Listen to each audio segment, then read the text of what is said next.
नमो अरिहन्ताणम् नमो सिद्धाणं नमो आयरिहाणम् नमो वज्रायाणम् नमो लोये सवसाहुनम्।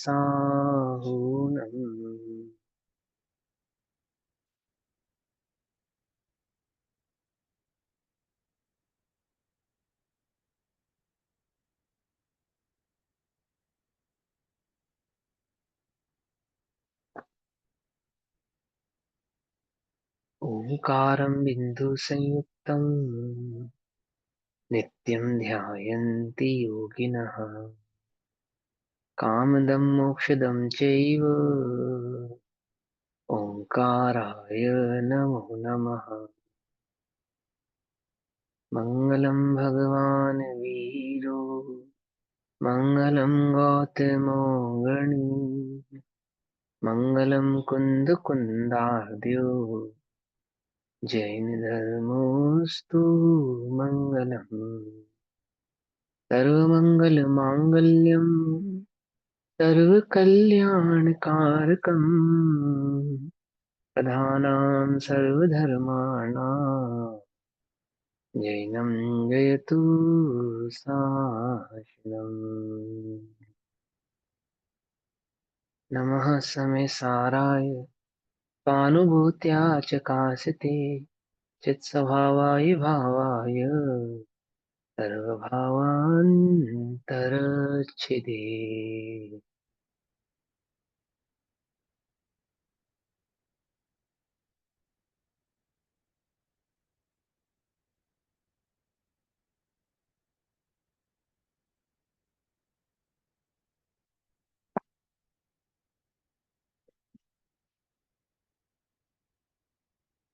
अपने दोपहरकालीन कक्षा का विषय चल रहा है श्री समेसार जी ग्रंथ।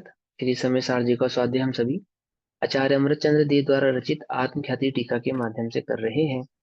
आत्मख्याति टीका में सर्वश्रुत ज्ञान अधिकार पेज नंबर 471 471 श्लोक नंबर 200, श्लोक या कलश नंबर 200, 200 नंबर का श्लोक है। भाव चल रहा है कि एक द्रव्य दूसरे द्रव्य का कदापि कर्ता होता नहीं है, इसीलिए वह एक द्रव्य दूसरे द्रव्य का भोक्ता भी होता नहीं है। उस भाव को यहाँ पे आचार्य देव समझा रहे हैं सर्वश्रुत ज्ञान अधिकार में। नास्ति सर्वोऽपि सम्बन्धः परद्रव्यात्मा परद्रव्यात्मतत्त्वयोः कर्तृत्व तत्व संबंध भावो तत्कर्ता कुतः। कुतः माने कैसे, कैसे हो सकता है। पर द्रव्य आत्म तत्वयो सर्वः अपि संबंध नास्ति, नास्ति नहीं है। पर द्रव्य और आत्मा तत्व का संपूर्ण ही कोई संबंध नहीं है। ठीक है, देखो एक द्रव्य का दूसरे द्रव्य के साथ क्या संबंध है कि कोई संबंध नहीं है। निमित्त नैमित्तिक संबंध तो है ना, कि वो भी दो द्रव्यों के बीच में नहीं है, दो द्रव्यों के कार्य के बीच में है। देखो सिद्धालय में सिद्ध भगवान एक द्रव्य जीव द्रव्य हो गया, और पुद्गल पर मरगणाएं दो द्रव्य दूसरा द्रव्य होगी, जो पौद्गलिक वर्गणाएं है ना। है तो छह द्रव्य वहां पे, लेकिन मूलभूत से दो द्रव्य वहां पे हो गए। अब उन दोनों के बीच में क्या निमित्त नैमित्तिक संबंध है, बोलो। कोई निमित्त नैमित्तिक संबंध नहीं है ना। कितने सारी कर्म वर्गणाएं अभी भी हमारे आसपास है, या सभी सभी कर्म वर्गणाओं के साथ हमारा निमित्त नैमित्तिक संबंध है? कोई संबंध नहीं है। थर्मामीटर का व्यक्ति के साथ कब संबंध बनेगा, कब निमित्त नैमित्तिक संबंध बनेगा, कि जब उसका बुखार मापा जाए, बस तब। ठीक है ना। अभी देखो डॉक्टर ने मरीज के मुंह में थर्मामीटर लगाया और बुखार मापा। अब उस थर्मामीटर का जो निमित्त नैमित्तिक संबंध है वो किसके साथ है, मरीज के साथ है या डॉक्टर के साथ है? मरीज के साथ ही हाँ, हुआ। वो बुखार किसका बता रहा है? मरीज का। बुखार बता रहा है मरीज का, तो मरीज के साथ उसका निमित्त नैमित्तिक संबंध है, डॉक्टर के साथ तो वह भी नहीं है। समझ में। ऐसे ही दो द्रव्यों का परिणमन होवे, एक समय में एक साथ हो गए है ना, और वह परिणमन एक दूसरे के निमित्त आरोप पर है ना। जब दो दो प्रकार के दो द्रव्यों में परिणमन हो गए, तो दो द्रव्यों के परिणमन पर एक दूसरे द्रव्य का जो आरोप है परिणमन के काल में, ध्यान रखना, एक दूसरे के सापेक्ष परिणमन के काल में जो आरोप है, मिट्टी घड़े का, कुम्हार घड़े का बनाने वाला है, मतलब उसका निमित्त संबंध है कुम्हार के साथ घड़े का। तो कुम्हार घड़ा किससे बनाता है कि मिट्टी से बनाता है। कौन सी मिट्टी से बनाता है? जिस मिट्टी में घड़ा बनने की योग्यता हो उस मिट्टी से बनाता है। तो जिस मिट्टी में घड़ा बनने की योग्यता हो पहले नंबर में, तो उसके साथ संबंध।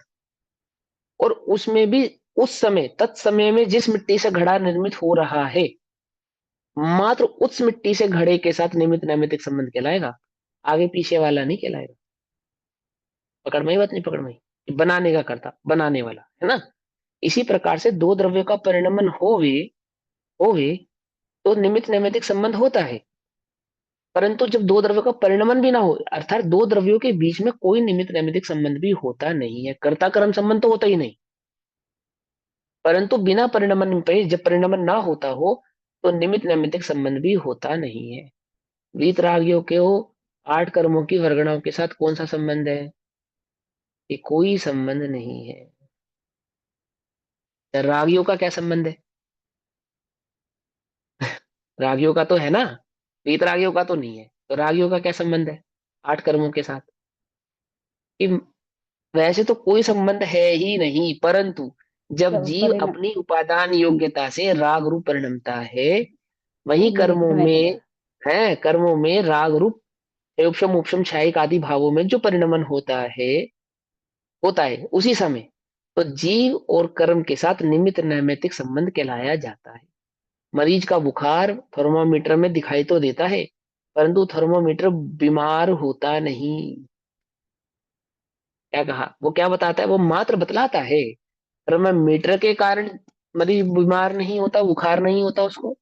और मरीज का बुखार थर्मामीटर में नहीं आता। ऐसे 8 कर्मों के कारण जीव में राग उत्पन्न नहीं होता।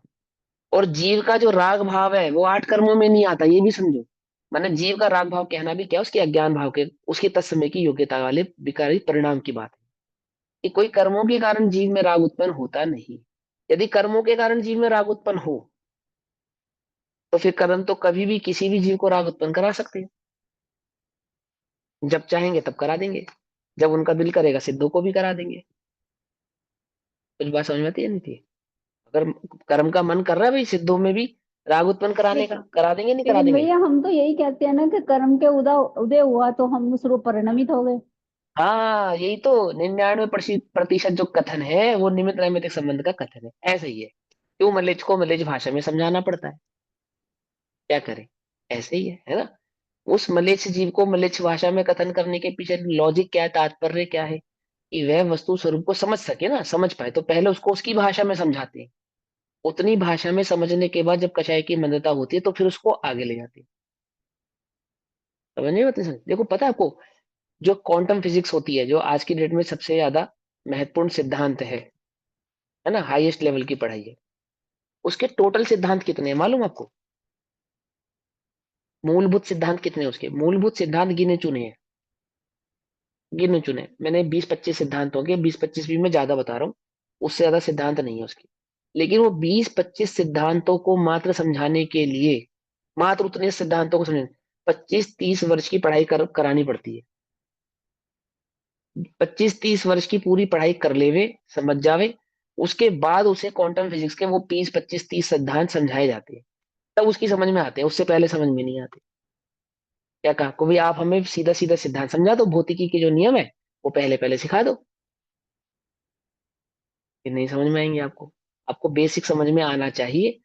मतलब, और आप गजब मानना, उस बेसिक का उस क्वांटम फिजिक्स के सिद्धांतों के साथ कोई संबंध नहीं है। कोई संबंध नहीं। जैसे कर्ता कर्म संबंध कहकर, और यहाँ कर्ता कर्म का क्या कर दिया, नकार दिया, उसका निवारण कर दिया। निमित्त निमित्त कह के, निमित्त नैमित्तिक संबंध कहकर, और फिर यहाँ निमित्त नैमित्तिक संबंध को भी स्वीकार नहीं किया, उसको भी कथन मात्र में स्वीकार किया।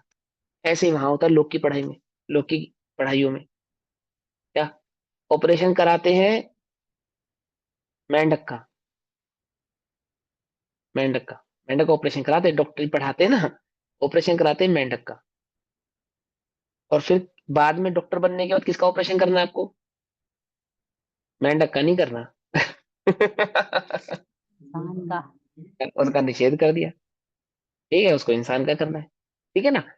ऐसे ही ये, ऐसा ही है सिस्टम, ऐसा ही है। पहले आपको 99% जो कथन किया जा रहा है ना कर्ता कर्म संबंध में, निमित्त नैमित्तिक संबंध आदि आदि, वो टोटल ये समझाने के लिए किया जा रहा है कि एक द्रव्य दूसरे द्रव्य का वास्तव में करता नहीं, करता नहीं है ना। तो क्या कहते हैं, पर द्रव्य आत्म तत्व हो सर्वा अपनी संबंध नास्ति, नास्ति। पर द्रव्य और आत्म तत्व का संपूर्ण ही कोई भी संबंध नहीं है, संपूर्णता है, कोई संबंध नहीं। कर्ता कर्म कर्मत्व संबंध अभाव, अर्थात इस प्रकार कृत कर्म कर्मत्व के संबंध का अभाव होने से, कर्ता कर्म संबंध के अभाव होने से, तत्कर्तृता कुतः, आत्मा के पर द्रव्य का कर्तृत्व कहाँ से हो सकता है, कुतः कैसे हो सकता है, कहाँ से हो सकता है। जब दो द्रव्य के बीच में कर्ता कर्म संबंध ही नहीं है, एक द्रव्य द्रव्य से दूसरे द्रव्य का कर्ता ही नहीं है, तो वह आत्मा पर द्रव्य का अन्य द्रव्य का कर्ता कैसे हो सकता है। पर द्रव्य और आत्मा का कोई भी संबंध नहीं है। कैसा संबंध नहीं है, निमित्त नैमित्तिक संबंध भी नहीं है। वास्तव में तो निमित्त नैमित्तिक संबंध भी नहीं, निमित्त नैमित्तिक संबंध कहते हैं, होता नहीं ऐसा। समझ नहीं बात। तो पर द्रव्य और आत्मा का कोई भी संबंध नहीं है, तब फिर उस उनमें कर्ता कर्म संबंध कैसे हो सकता है। बोलो भैया, उनमें कर्ता कर्म संबंध कैसे हो सकता, नहीं हो सकता। इस प्रकार जहां कर्ता कर्म संबंध नहीं है, वहां आत्मा के पर द्रव्य का कर्तृत्व तो कैसे हो सकता है। अब जो व्यवहार नय के कथन को ग्रहण करके यह कहते हैं कि परद्रव्य मेरा है, व्यवहार नय के कथन को ग्रहण करके, अर्थात हमने तो पढ़ा है कि परद्रव्य का मैं करता हूं, अथवा परद्रव्य मेरा है, कर्म मेरे हैं, द्रव्य कर्म मेरे हैं, भाव कर्म मेरे हैं, नो कर्म मेरे। बोलो भैया, पुण्य के उदय से प्राप्त हुई जो सामग्री, जो मुझे पुण्य के उदय से प्राप्त हुई सामग्री है, वो किसकी है, किसकी है, ये देह किसकी है, उद्गल किसकी, मेरी है। कर्म समझे, के उदय की। कि बोले ये तो मेरी है, कर्म के उदय। मेरी है ना। अभी ये भी ध्यान रखना, हम कर्म के उदय में कहते हैं ना, कर्म के उदय की ऐसा कहते हैं। कर्म के उदय का मतलब जो हम समझते हैं, हम क्या समझते हैं कर्म के उदय का मतलब, पाप और पुण्य का उदय। लेकिन कर्म के उदय का एक्चुअल मतलब आगम में मालूम है क्या है, भावार्थ। उद्गल के परिणमन को कर्म का उदय ऐसा कहा जाता है। ये बात ध्यान रखना, हमेशा ध्यान रखना। अगर आपको ये अध्यात्म समझना है, तो वह कर्म के उदय का मतलब समझना पड़ेगा आपको, क्योंकि नहीं तो कर्म क्या समझते हैं, या तो जीव के कर्म और या तो पुद्गल के कर्म का उदय। बोलो, पुद्गल के कर्म का उदय आता है क्या, पुद्गल के कर्म का उदय आता है क्या, ये नहीं आता।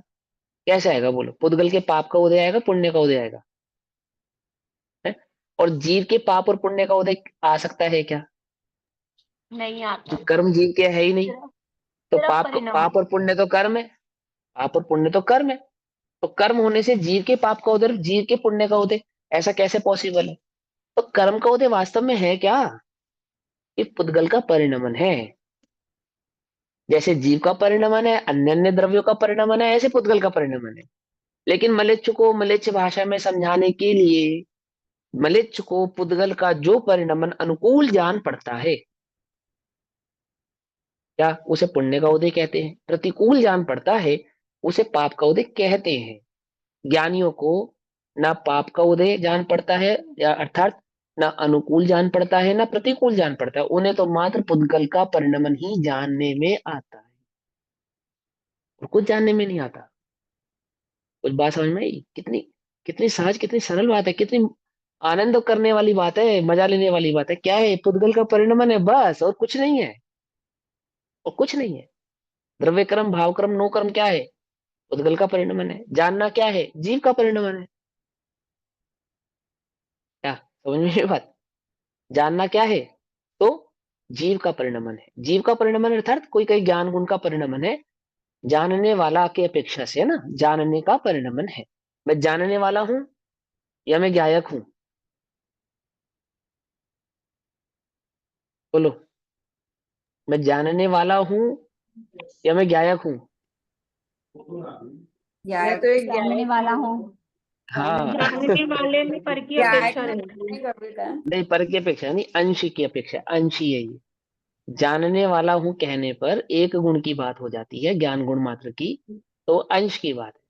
वहां चैतन्य ज्ञायक भाव होने से, अनंत गुणात्मक होने से, ज्ञायक चैतन्य ज्ञायक भाव मात्र, जानने पे दृष्टि मत डालो, अपने अनंत गुणों के ज्ञायक तत्व पे दृष्टि डालो। वो जानने जानने के चक्कर में ना एक गुण के होके रह जाते हो। अंश ही आता है, अंश, पूरा भाव समझ में, पूरा अंशात्मक जो अनंत आत्मक गुणात्मक वस्तु है वो पकड़ में नहीं आती। बहुत सोच समझ के बड़े ध्यान से चिंतन करो उसका, सही प्रकार से, भली प्रकार से। तत्व निर्णय ज्ञान में भली प्रकार से तत्व को, वस्तु स्वरूप को समझो, भली प्रकार से। और जो समझ में आए, जो समझ में आए, फिर उसका आनंद लो। क्या? ठीक। तो क्या कहते हैं, अब जो ज्ञायक व्यवहार नेके में कथन द्रव्य को, भी हो गया, गुण भी हो गया और निरपेक्ष पर्याय भी हो गई। वैसे तो निरपेक्ष पर्याय भी नहीं होती, वो पहली बात तो ये समझो। द्रव्य की हाँ, नहीं और होती निरपेक्ष। हाँ, मैं बताऊं ना, वैसे तो दृष्टि के विषय में निरपेक्ष पर्याय भी नहीं होती। एक बात तो ये समझो। दूसरी बात, सापेक्ष पर्याय कहते हैं, होती नहीं। द्रव्य में सापेक्ष पर्याय कही जाती है, होती नहीं है। क्या कहा? कुछ बात समझ में नहीं समझ में आई? नहीं, सापेक्ष पर्याय तो पर पर की अपेक्षा से होगी ना। जब पर से मैं हटूंगी तो स्वयं में आऊंगी, तो स्वपेक्ष पर्याय होगी। निरपेक्ष पर्याय तो द्रव्य की है ना। हाँ, सुनो सुनो, वही तो बात है। दृष्टि के विषय में, दृष्टि के विषय में पर्याय न स्वाप, न न निरपेक्ष पर्याय है, न अन्य कोई पर्याय है। दृष्टि के विषय में ध्रुव है, ध्रुव। वो निरपेक्ष तत्व है, उसमें पर्याय की दृष्टि नहीं करता। उसमें उसमें सापेक्ष पर्याय की भी दृष्टि नहीं है, निरपेक्ष पर्याय की भी दृष्टि नहीं, उसमें सिर्फ ध्रुव की दृष्टि है। ठीक है ना? ध्रुव, ध्रुव मैं मैं क्या हूँ, हूँ? एक मैं चैतन्य हूँ। ज्ञायक भाव मात्र हूँ। हाँ हूँ। कैसा हूँ वो तो ज्ञान ने निर्णय कर लिया। ज्ञान ने पहले ही ये भली प्रकार से स्वाध्याय के बल पे निर्णय कर लिया कि मेरा भाव कैसा है, मेरा स्वरूप कैसा है, मैं कैसा हूँ। अभी देखो, सुनो, तुम्हारे को तुम्हारे तिजोरी में रखे हुए गहने जो हैं, उसकी अनुभूति कैसी है? ये अनुभूति है, या ऐसे ऐसे ऐसे ऐसे इसकी अनुभूति है? बताओ कैसी अनुभूति है? ईमानदारी से विचार करके बताओ। नहीं, मात्र है। है। है ही है। है। है। पढ़े हैं पर। हाँ, वो वो है ना, पहले वो ही है का दम। निर्णय जो पहले ही हो चुका, क्या क्या चीज है उसमें। हाँ, पहले निर्णय कर लिया क्या क्या है मेरे पास। देखो कितनी तेज आवाज आ रही है। आ रही है ना, एकदम दमदार आवाज निकल के। निर्णय तो हमने पहले ही कर लिया क्या क्या है उसमें, है ना? और फिर है, तो जो दम है अपने पास, है का दम है। क्या क्या है कि चिंता नहीं करते, इतना है कि भी चिंता नहीं करते। गजब। क्योंकि वो तो सब पहले निर्णय कर लिया। कितना है, कैसा है, क्या है, वो तो सब कर लिया। इतना माँ का दिया हुआ है, इतना मायके से मिला था, इतना ससुराल से मिला था, इतना पति ने दिला, ये सब नहीं सोचते। है। कुछ कुछ बात समझ में आती नहीं आती है? ऐसे ही वहां जो दृष्टि का विषय है वो ध्रुव है। वो ध्रुव, वो ज्ञायक तत्व, उसका निर्णय है। वो ज्ञान ने तो पहले सब कुछ समझ लिया कि कैसा है, कैसा नहीं है, द्रव्य कैसा है, गुण कैसा है, पर्याय कैसा है, द्रव्य गुण पर्यात्मक का स्वरूप कैसा है। वो पूरा का पूरा प्रमाण की विषय वस्तु को ज्ञान ने भली प्रकार से समझ लिया, भली प्रकार से। तुम घर दुकान से एक बढ़िया 9 लखा हार खरीद के लाए, बहुत सुंदर हार। हाँ, तुमने 10 बार पहना, अच्छे से देखा, घर आके भी 50 बार पहना, साड़ी बदल बदल के उसके साथ डिजाइन कर करके पहना, कर लिया सब। अब अब उसका पेमेंट कर दिया आपने, खरीद लिया, पसंद कर लिया, अपनी अपना दिल भर लिया पहन पहन कर। अब आपने उसको उठा के रख दिया, रख दिया। अब जो उसका आनंद आएगा रखे हुए का, तो आपको ये याद नहीं आएगा कि ओ XYZ साड़ी के साथ ऐसा लगता है, अथवा उस ड्रेस के साथ ऐसा लगता है, ऐसा नहीं आएगा। बस इतना ही मजा आएगा, है। क्या क्या समझे? वो उतना ही मजा आएगा कि है। क्या है? तो जब वो पूछेगा क्या है, तो भले ही भेद प्रभेदों में पड़े, लेकिन जो जो धुन है अंदर में आनंद की, उस दिन बढ़िया खाना, 1 महीने तक तो बढ़िया खाना मिलेगा पति को। क्या? और बिना मांगे, पानी मांगेगा तो खीर मिलेगी। क्यों? समझ में ही बात नहीं? समझ में किस बात पे मिलेगी? वो जो है का आनंद आ रहा है ना, है का, उसको ये याद नहीं आएगा बिल्कुल भी उसका डिजाइन कैसा है, वो कैसा है। डिजाइन भी याद करे कभी, कभी डिजाइन भी याद करे, कभी भेद प्रभेद भी याद करे, लेकिन वो जो है का भाव है ना, है, मेरा है, वो उसको उछाले मारता है अंदर से, उछलती हुई पर्याय। क्या समझ में आई बात, नहीं समझ में आई?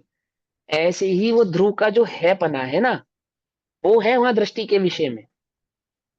वो कैसा है, मतलब निरपेक्ष है, स्वापेक्ष है, आदि आदि, ये सब चक्कर में नहीं है वहां पे।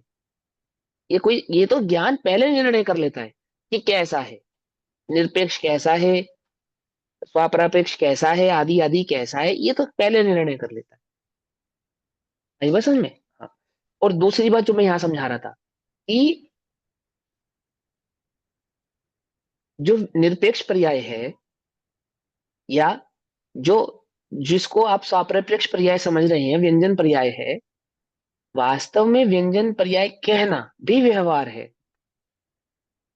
क्या कहा? व्यंजन पर्याय कहना ये व्यवहार है।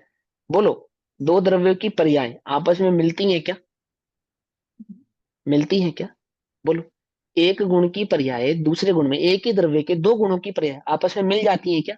नहीं नहीं मिलती। मिलती, जब नहीं जब मिलती। दो गुण नहीं मिल सकते, तो दो गुणों की पर्याय कैसे मिल सकती है? नहीं मिल जब दो सकती। द्रव्य ही नहीं मिलते, तो दो द्रव्यों की पर्याय आपस में कैसे मिल सकती है? वास्तव में मिल सकती है क्या? लेकिन उन्हें मिली जुली कहना ये व्यवहार है। क्या कहा? कुछ बात समझ में आई या नहीं समझ में आई? दूध में पानी मिल सकता है क्या? नहीं मिल सकता। हाँ, लेकिन दूध को पानी की अपेक्षा से पतला कहना ये व्यवहार है, बस इतनी सी बात।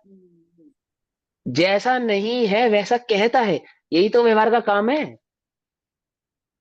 क्या वस्तु में मिली जुली पर्याय होती है क्या? कि वस्तु ही नहीं मिलती तो पर्याय कैसे मिलेगी? बोलो। जब वस्तु ही नहीं मिलती, तो दो पर्याय आपस में मिलेंगी कैसे? दो पर्यायों को एक का कहना, ये व्यवहार का काम है। तो पर्याय आपस में मिलती नहीं है। कुछ बात समझ में ही नहीं। व्यंजन पर्याय क्या है, स्थूल पर्याय क्या है? कि सूक्ष्म पर्यायों का समय स्थूल पर्याय है। देखो मैं समझाता हूं। अनंत, एक समय में असंख्यात, अम, अ, अवलिया क्या बोलते हैं, आवलियां, आवलियां, आवलियां। आवलियां होती है ना। तो असंख्यात आवलियां मिलती हैं तो एक समय बनता है। अवली में असंख्यात असंख्यात समय समय मिलते हैं, होता है है। ना। अच्छा अच्छा, आवली में अवली असंख्यात में समय होते हैं, असंख्यात हाँ समय हाँ, तो बस ये कंफ्यूज हो गया मैं। असंख्यात समय मिलते हैं तो एक आवली बनती है, और असंख्यात आवलियां मिलती हैं तो एक सेकंड बनता है। अब मैं आपसे पूछूं कि एक सेकंड क्या है? बोलो। असंख्यात समयों का समूह ही तो है। असंख्यात समयों का समूह ही है ना। ऐसे ही व्यंजन पर्याय क्या है? असंख्यात अर्थ पर्यायों का समूह है, बस और कुछ नहीं। कुछ बात समझ में आई या नहीं समझ में आई? समझ में आई? अब असंख्यात अर्थ पर्यायों के समूह को व्यंजन पर्याय कहना ये व्यवहार है। क्या कुछ बात समझ में आती है, नहीं समझ में आती? देखो बहुत सिंपल एक उदाहरण समझाता हूँ। व्यंजन किसे कहते हैं? क्यूजीन, पकवान को व्यंजन कहते हैं। तो क्या है वो पकवान, कैसे बनता है व्यंजन? मान लो खीर एक व्यंजन है, तो दूध, है ना, चावल, ड्राई फ्रूट्स, मीठा, ये सब मिलाया आपने तो खीर बन गई। तो कुछ द्रव्य बना मिलाते हो तो एक द्रव्य बनता है, एक द्रव्य बनता है, या कुछ द्रव्यों के समूह को एक द्रव्य कहते हैं? विचार करो। कुछ द्रव्य जोड़े आपस में, कहते हैं, और बनता नहीं है। हाँ एक द्रव्य बन गया, ऐसा होता है? या कुछ द्रव्य के समूह को मिलाकर एक द्रव्य हो गया, ऐसा कहते हैं? कहते हैं, मिल तो कहते सकता हैं ना। ही एक द्रव्य दूसरा द्रव्य में। हाँ, कोई कोई चावल दूध रूप नहीं होता, दूध चावल रूप नहीं होता, चीनी चावल रूप नहीं होती, अन्य अन्य वस्तु अन्य अन्य रूप नहीं होती, सबका भिन्न भिन्न स्वभाव स्वाद आता है उसमें। दूध का भिन्न स्वाद होता है, चावल का भिन्न स्वाद होता है, इलायची का भिन्न स्वाद होता है, मिठास का भिन्न स्वाद होता है, सबका भिन्न स्वाद होता है, नहीं होता? ऐसे ही असंख्यात अर्थ पर्याय परिणमती हैं एक ही समय में। और किसकी परिणमती है? एक साथ छह द्रव्यों की परिणमती है। क्या कहा? और छह द्रव्यों में भी जिस जिस द्रव्य की जितनी जितनी क्वांटिटी, जैसे एक जीव द्रव्य, और इस जीव के द्रव्य के साथ कितने पुद्गल द्रव्य जुड़े हुए हैं? अनंत। असंख्यात पुद्गल द्रव्य, असंख्यात पुद्गल द्रव्य जुड़े हैं नहीं? असंख्यात पुद्गल द्रव्य, और असंख्यात पुद्गल द्रव्य में एक एक द्रव्य में कितने गुण है? अनंत गुण है। एक पुद्गल द्रव्य में एक पुद्गल परमाणु एक पुद्गल द्रव्य कहलाएगा ना। एक पुद्गल परमाणु एक पुद्गल द्रव्य कहलाएगा। और ऐसे एक एक पुद्गल द्रव्य मिलकर, असंख्यात पुद्गल द्रव्य मिलकर एक स्कंद बनता है, और ऐसे असंख्यात स्कंद मिलते हैं तो ये देह बनती है। कुछ बात समझ में आई नहीं? तो एक देह का परिणमन है या असंख्यात पुद्गल द्रव्यों का परिणमन है? संख्यात पुद्गल असंख्यात हाँ द्रव्यों का हाँ, परिणाम। एक द्रव्य का परिणमन नहीं है, असंख्यात पुद्गल द्रव्यों का एक परिणमन यहाँ होता है। फिर धर्म, अधर्म, आकाश और काल और जीव, और इनका भी परिणमन होता है, एक ही समय में होता है, एक साथ परिणमते हैं। और जब एक साथ परिणमते हैं, उन एक साथ के परिणमन को एक का परिणमन ऐसा कहते हैं। कुछ बात समझ में आई नहीं? सिद्धों में व्यंजन पर्याय क्या है आकार को छोड़कर? सिद्धों की व्यंजन पर्याय कौन सी है? स्वभाव बोलो। व्यंजन पर्याय है ना। हाँ, वो आकार को छोड़ के, आकार को भी अपेक्षा से कहते हैं। उस आकार को छोड़ के बाकी अन्य गुणों की व्यंजन पर्याय बताओ क्या है?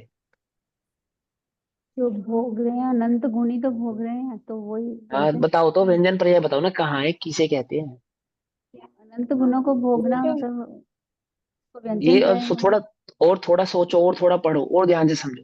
होती नहीं, वास्तव में तो होती नहीं, अर्थ पर्यायों का ही परिणमन होता है। और वो अर्थ पर्याय जहाँ यहाँ वहां भी अर्थ पर्याय परिणमती है, यहाँ पे भी अर्थ पर्यायों का ही परिणमन हो रहा है, लेकिन वो अर्थ पर्यायों का जो स्थूल परिणमन है उसको व्यंजन पर्याय, मिली जुली पर्याय ऐसा कहते हैं। क्या कहा? सिद्धों में मिली जुली, कौन सा भाव मिला हुआ है सिद्धों का जो मिली जुली पर्याय हो जाएगी वहां पे? कोई मिलावट ही नहीं है, वो दो तो शुद्ध द्रव्य, स्वरूप है। दो द्रव्य कौन से मिले हैं वहां पे? कोई भी नहीं। अन्य द्रव्य कौन से मिले हैं वहां पे? आकार को इसलिए मैंने गौण कर दिया वहां पे पहले ही, क्योंकि आकार भी सापेक्ष कथन है। सिद्धाकार में या निराकार में है? आकार में। आकार में निराकार है, आकार कहना तो व्यवहार है, समझो। उसको वास्तव में तो निराकार है ना, इसलिए मैंने पहले ही बोल दिया आकार छोड़ दो। अब बताओ व्यंजन पर्याय। यहाँ पे भी जो व्यंजन पर्याय है, व्यंजन पर्याय क्या है? व्यवहार है। जैसे देह व्यवहार है, उद्गल को देह कहना, अन्य अन्य वस्तु को अन्य अन्य वस्तु कहना व्यवहार है ना। ऐसे ही अर्थ पर्यायों के समूह को, असंख्यात अर्थ पर्यायों के समूह को व्यंजन पर्याय कहते हैं। बस इतनी सी बात है, दो द्रव्यों की। हाँ, जो जो हमें इंद्रिय गोचर होता है उसको व्यंजन पर्याय कहते हैं। कहते हैं ना, क्यों इंद्रिय गोचर क्यों होता है? क्योंकि इसमें रूपी, जो रूपी, देखो इंद्रिय गोचर तो मात्र रूपी पुद्गल द्रव्य होता है, अन्य कोई द्रव्य नहीं होता, ये भी आप बात समझ लो। और रूपी पुद्गल द्रव्य की भी मिली जुली पर्याय गोचर होती हैं, मिली जुली, इसलिए व्यंजन कहते हैं उनको। ऐसी पुद्गल की पर्याय जो आप जो गोचर नहीं है, दृष्टि गोचर नहीं है, लेकिन मिली जुली है, उनको व्यंजन नहीं कहेंगे।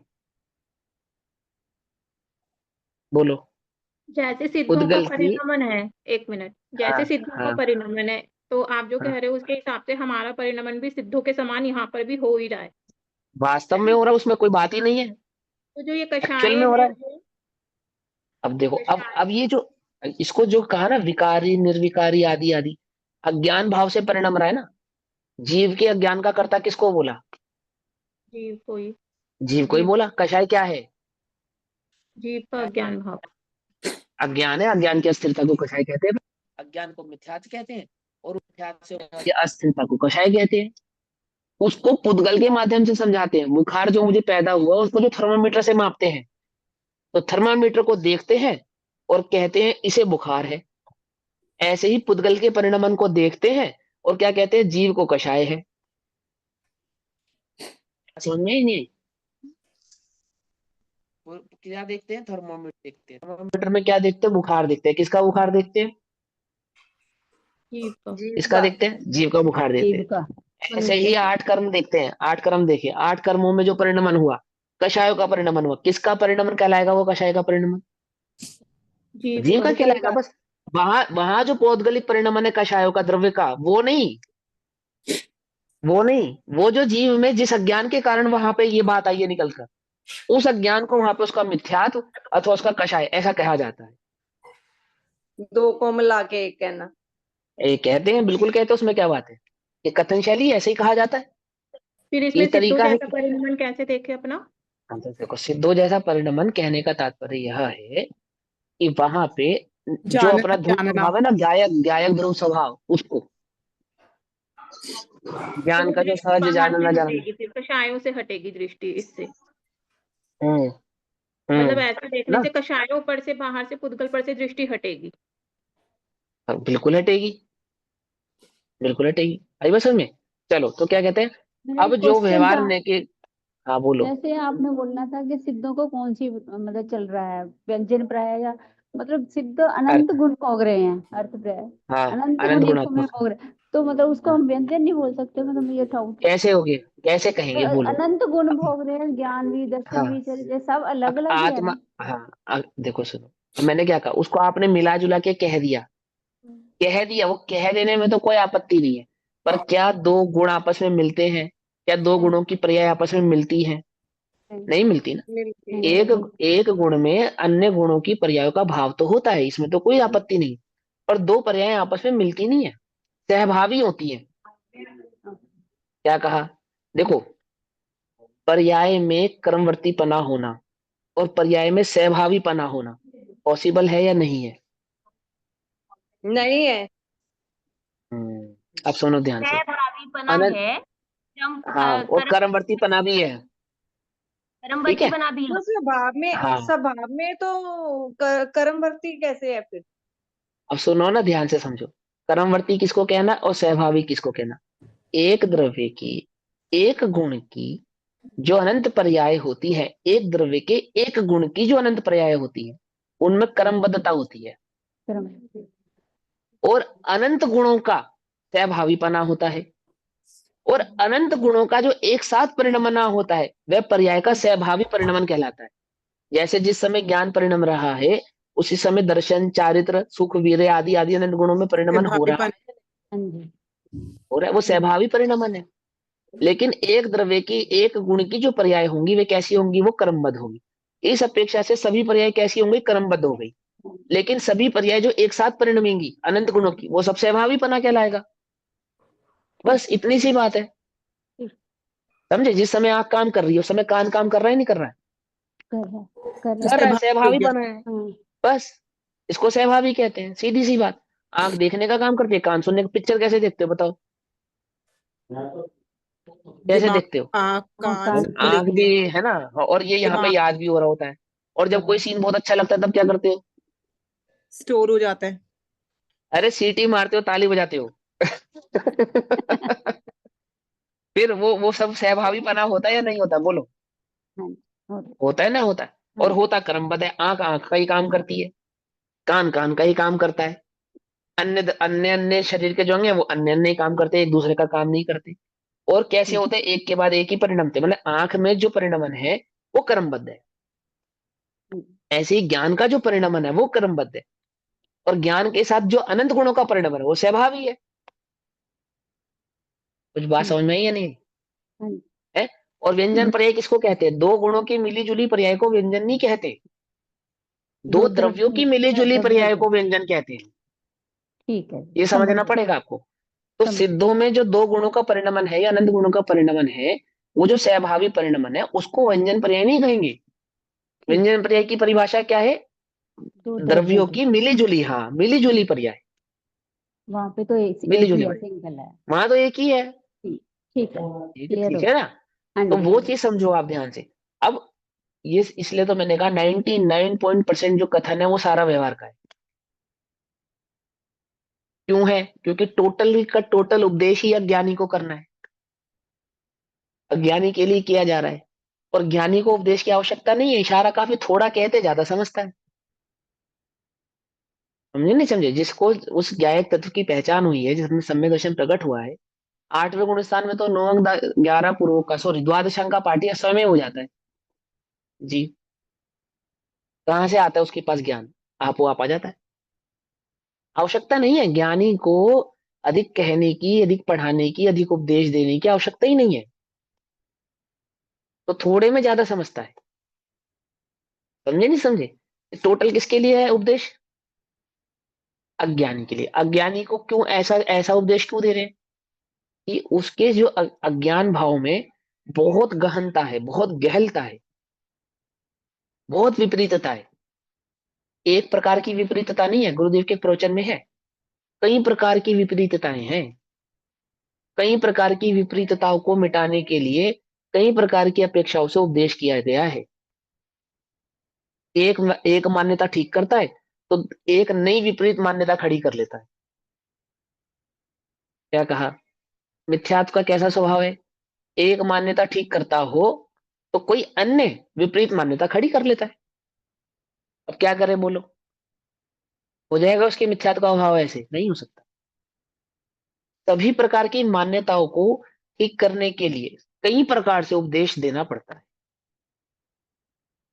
ऐसा व्यवहार का उपदेश देते तो निश्चयभाषी हो जाता है, निश्चय का उपदेश देते हैं तो निश्चयभाषी हो जाता है, व्यवहार का उपदेश देते तो व्यवहाराभासी हो जाता है, दोनों को समझाते तो उभयाभासी हो जाता है। वस्तु को नहीं समझता, वस्तु स्वरूप को नहीं पकड़ता, वस्तु स्वरूप को ग्रहण नहीं करता, बाकी सब ग्रहण करता है। समझ में आई बात? ठीक। अच्छा सुनो, अब जो व्यवहार नय के कथन को ग्रहण करके यह कहते हैं कि इसको कथन, व्यवहार नय के कथन को ग्रहण करके अर्थात आगम को पढ़ के आगम में कहे गए उपदेश को ग्रहण करते हैं। ठीक। और ग्रहण करके क्या कहते हैं कि परद्रव्य मेरा है। क्या कहते हैं? परद्रव्य मेरा है। तो व्यवहार में कहा गया है ना परद्रव्य को मेरा, इसलिए वो भी कह रहा है, देखो लिखा है ना, लिखा है, देखो आगम में लिखा है कि हाँ भैया लिखा तो है। हम कहाँ उसका निषेध कर रहे हैं? ये देखो मेरा बुखार थर्मामीटर में आया है ना, नहीं आया बोलो? तो थर्मामीटर को बुखार हुआ या नहीं हुआ? समझे? और इस प्रकार व्यवहार को ही निश्चय मानकर आत्मा को परद्रव्य का कर्ता मानते हैं। व्यवहार को ही क्या मानकर? निश्चय मानकर। निश्चय मानकर मतलब वस्तु का स्वभाव मानकर। व्यवहार से किए गए कथन को वस्तु का स्वभाव मानते हैं। वस्तु का स्वभाव मानकर क्या करते हैं? आत्मा में परद्रव्य का, आत्मा को परद्रव्य का कर्ता मानते हैं। पकड़ में मत। वे मिथ्या दृष्टि है। क्या है वे? जैसे मिथ्या शरीर दृष्टि की है। क्रिया को अपना मानना। अच्छा दृष्टि। हाँ बिल्कुल, शरीर की क्रिया को अपना मानना ये भी मिथ्यात्व है। और अन्य अन्य सभी भावों को, मैं जीव को मारता हूँ, बचाता हूँ, पाप पुण्य का करता हूँ, आदि आदि, ये सब मिथ्या दृष्टि इत्यादि अर्थ की सूचक गाथाएं दृष्टांत सहित कहते हैं। वो परद्रव्य का अपने को कर्ता मानता ना, इत्यादि इस प्रकार से मानता है। अर्थ की सूचक गाथाएं दृष्टांत पूर्वक आचार्य देव कहते हैं। गाथा नंबर 324, 325, 326, 327, ये चार गाथाएं आचार्य देव कहते हैं। ठीक। ये ध्यान रखना, मैं फिर से रिपीट कर रहा हूँ। दृष्टि के विषय में निरपेक्ष पर्याय भी गौण रहती, पर्याय दृष्टि नहीं होती। निरपेक्ष पर्याय की दृष्टि देखो, सम्यक दर्शन निरपेक्ष पर्याय है या स्वाप्रापेक्ष पर्याय है? अपेक्षित पर्याय है। बोलो, सम्यक दर्शन सापेक्ष अपेक्षित है। पर्याय है अपेक्षित या अपेक्षित निरपेक्ष? सापेक्ष है। निरपेक्ष कहेंगे या सापेक्ष कहेंगे उसको?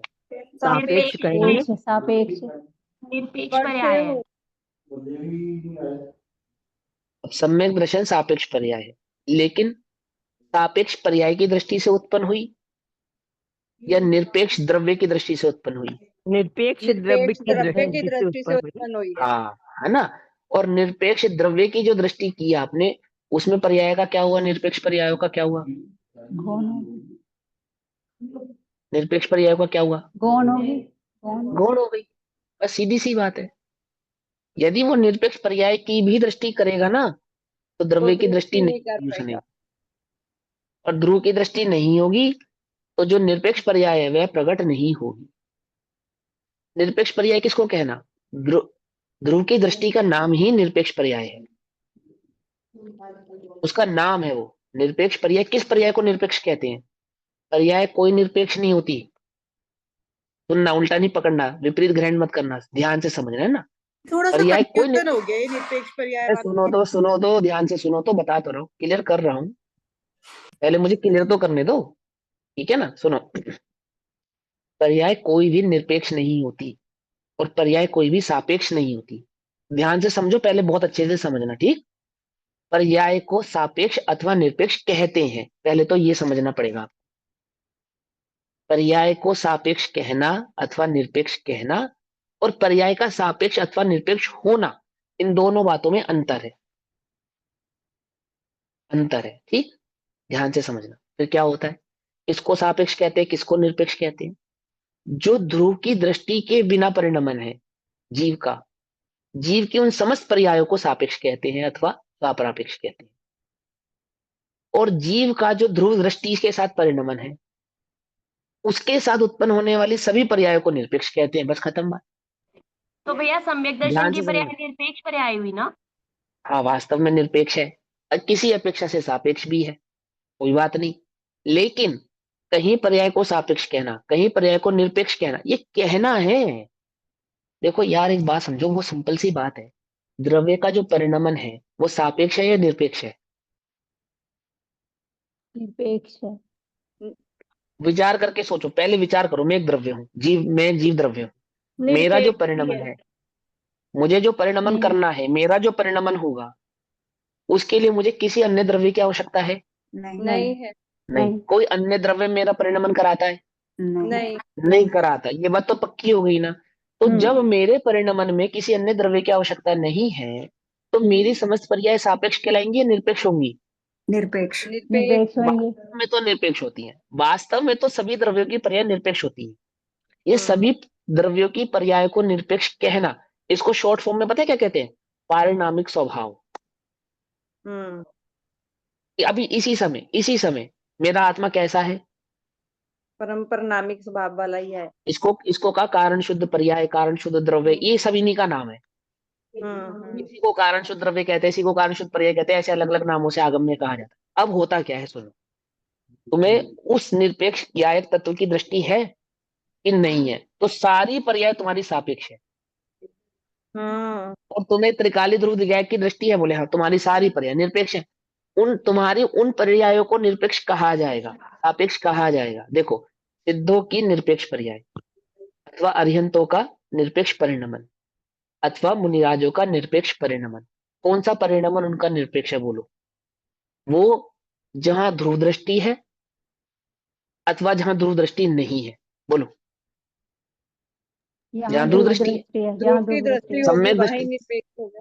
है ना। चौथे गुण स्थान में भी श्रद्धा का तो निरपेक्ष परिणमन है, और अन्य अन्य गुणों में जहां जहां स्थिरता है वहां पे कुछ निरपेक्ष है, कुछ सापेक्ष है।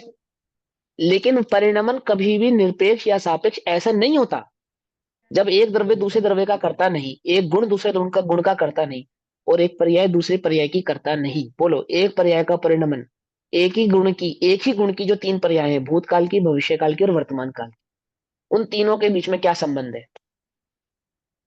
कोई भी संबंध नहीं है। तो वो पर्याय निरपेक्ष हुई या सापेक्ष हुई? एक समय की जो पर्याय हुई, एक समय की जो पर्याय, क्या सीखा था चार अभाव में? आने वाली पर्याय का बीती हुई पर्याय से प्राग भाव प्रधान स्वभाव, बीत गई प्रधान स्वभाव, आने वाली प्राग अभाव, अभाव है। तत्समय की योग्यता तुम्हें क्या सिखलाती है मालूम? बीत पर्याय की गई निरपेक्षता प्राग का है, ज्ञान। आने वाली प्रध्वंस। प्रध्वंस है, जो बीत गई वो प्रध्वंस है, जो आने वाली वो प्राग है। क्या है? अभाव। तो वर्तमान में जो पर्याय का परिणमन है वो कैसा है, किसके आधार से है?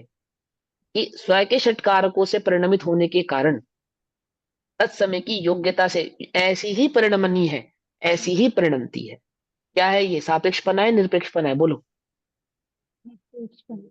विचार करो, ध्यान से सीखो, ध्यान से समझो। बहुत निरपेक्ष या उस जो जैसा निरपेक्ष को सापेक्ष कहते हैं। क्यों कहते हैं? जीव के अज्ञान के कारण, जीव की अस्थिरता के कारण, जीव के अश्रद्धान के कारण। क्या कहा? कुछ बात समझ में? आकाश द्रव्य की, धर्म द्रव्य की, अधर्म द्रव्य की सापेक्ष पर्याय कौन कौन सी है? कोई भी नहीं है। बोलो। सिर्फ जीव और पुद्गल दो द्रव्यों को छोड़ो, बाकी अन्य द्रव्यों की, काल द्रव्य की सापेक्ष पर्याय और निरपेक्ष पर्याय बताओ कौन कौन सी है? तो अपने हिसाब से परिणमन होता है। लेकिन कहेंगे कहेंगे जो स्थूल व्यवहारिक पर्याय हैं उनकी, उनको सापेक्ष कह देते हैं। कहां से जन्मी? स्थूल पर्याय अलग परिणमती है और सूक्ष्म अलग परिणमती है ना। अर्थ पर्याय कहीं अलग परिणमती है और व्यंजन पर्याय कहीं अलग परिणमती है। उनके अलग गुण है, वो अलग गुणों से निकल कर आती है, कहीं अलग जगह से पैदा होती है। वो कहां से आती है? पर्याय कहाँ से आती है? एक गुण दो प्रकार की पर्यायों को जन्म देता है, एक अर्थ पर्याय को, एक व्यंजन पर्याय को। नहीं ऐसे ही है ना? नहीं नहीं ऐसे ही है नहीं ना? नहीं फिर नहीं तो फिर तुम्हारे ज्ञान में तो यही बैठा है, अर्थ पर्याय अलग है, व्यंजन पर्याय अलग है।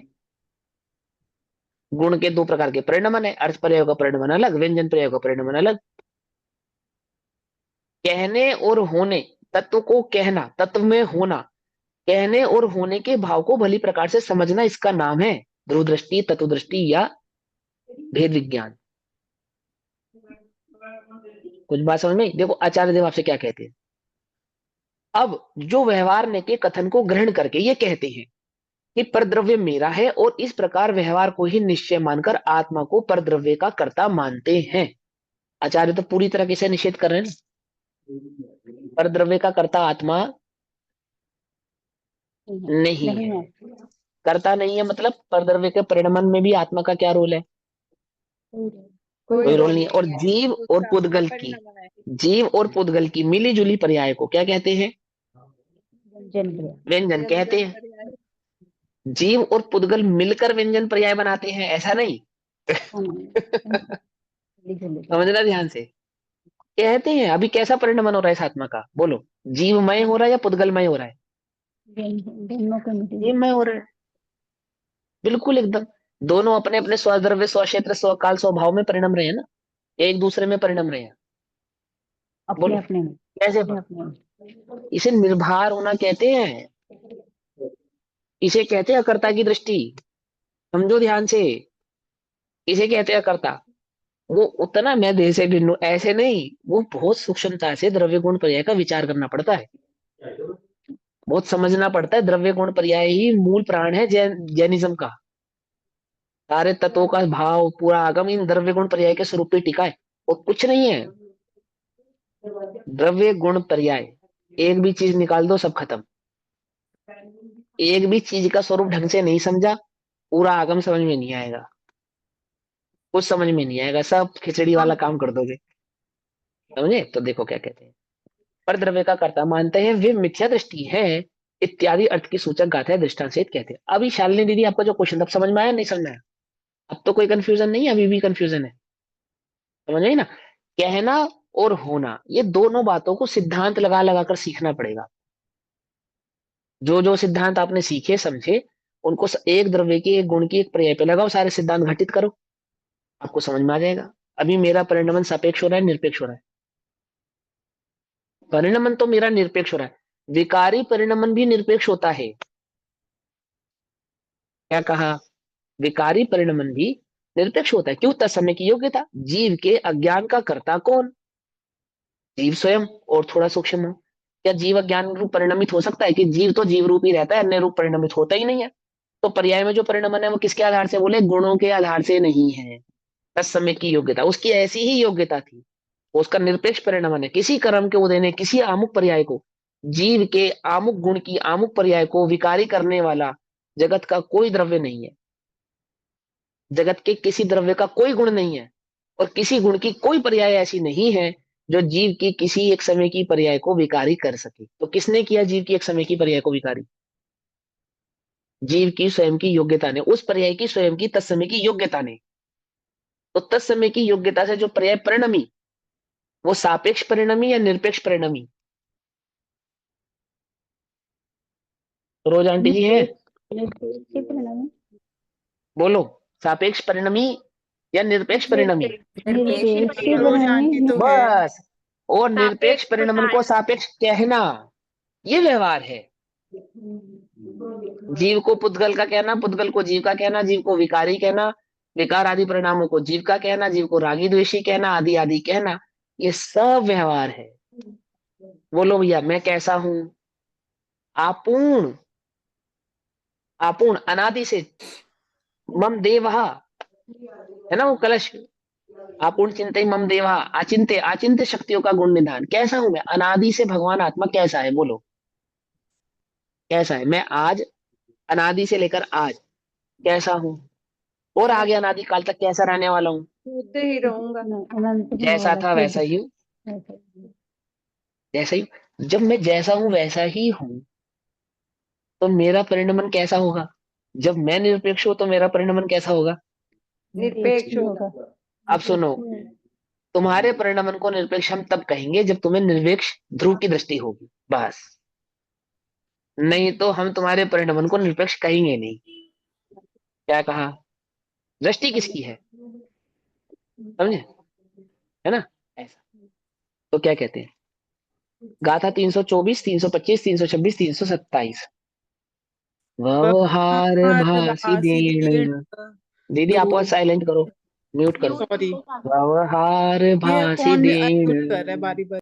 दोपर दव्वम अम्मणन्ति अविदित्तथा जानन्ति निश्चयेन दोनयमः परमाणुमित्तमविकिञ्ची जह कोवि नरो जम्पन्दी अमहं गं विषयणं यररट्ठम् न यहोन्ति तस्य तानि दूभणदी यमोहेन सुअप्पा एमेवमिच्छदिट्ठी नानीपि संशयं हवदीयसो जो परदव्वम् इति जानन्तो अप्पयं कुणदी तम्हानामिति नच्चा दोणहविदा एदान तत्विवसायम् परदव्य जानन्तो जोड जानो जो दिट्ठिरिहैधानम्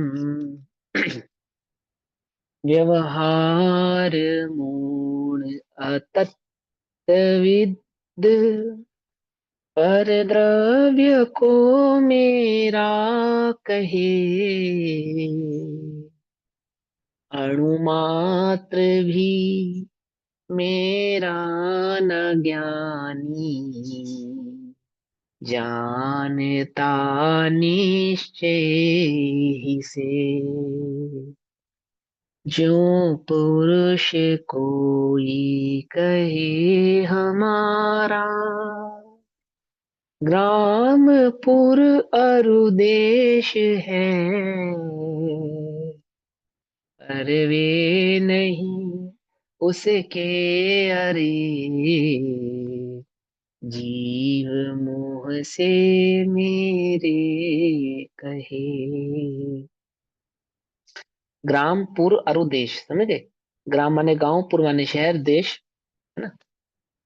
इस रीत ही जो ज्ञानी भी मुझ जानता पर द्रव्य को वह जरूर मिथ्यात्वी बने निज रूप करता अन्य को। हम्म? मैं शरीर हूं ऐसा मानता है, शरीर मेरा है ऐसा नहीं। ये तो बस कहने की बात है। मैं अलग शरीर अलग ऐसा नहीं। शर्ट मेरी है तो यहाँ पे मैं कौन हूँ? मैं देह हूँ और इस शरीर, शर्ट मुझसे भिन्न हो गई। शरीर मेरा है ऐसा तो वो कहेगा ना जिसको शरीर और आत्मा से भिन्नता का ज्ञान होगा। क्या कहा? पहले तो ये होना जरूरी है। ये भी बस कहता है शरीर मेरा है, शरीर मैं हूं। इसी बात को दूसरे तरीके से उसने कहा कि शरीर मेरा है। एक बात तो ये समझो, ध्यान से ना।